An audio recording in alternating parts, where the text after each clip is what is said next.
Pifaliana trano tompolasy tompovavy no iarahako aminao indray atao anatin'ity fanolorana ny mety ho tetiny andro ity arapa tompoka finaritra tompoko vavy alatsinainy fa 17 volana jona tongotra anao sary jerentsika avy hatrany misy an'ireto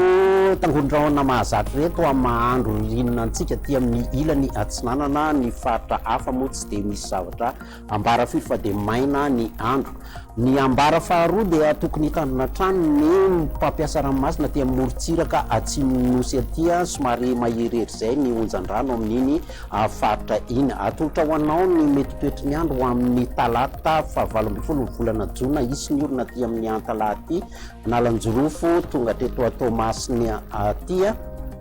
somary misy ny herikandro zany indraindray any amin'ny faritra ny Mangoro iny ny ilany atsinanana Analamanga ny aty amin'ny ilany atsinanana ny Vakinankaratra aty Moromaniary Otomatsiatra somary mandraondraona ny andro ny aty atsimo ny nosy aty atsimo atsinanana vatovarofitonasy atsimo atsinanana aty zany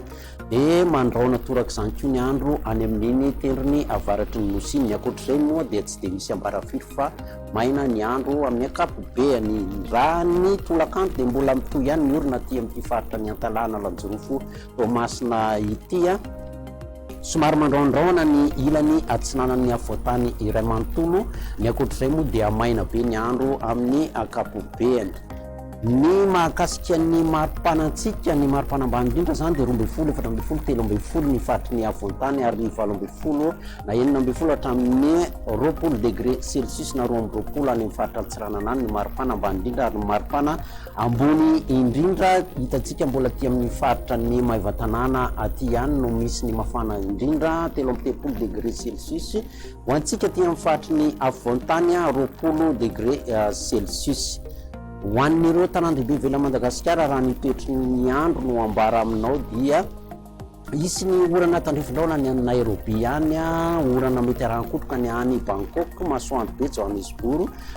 mifandimby andro ao nasy masoandro ny amin'ny Milan ary mandraona ny andro ny any Paris. Ho an'ireo nosy manodidina antsika ndraiky kosa dia manorana ny any Comore any maina ny andro ny any Maurice Seychelles masoandro be ny any La Réunion. Dia hatreto ny fotoana niarahako taminao mametraka ny veloma mandrapitafandray tompoka lasy tompoko vavy. Hello.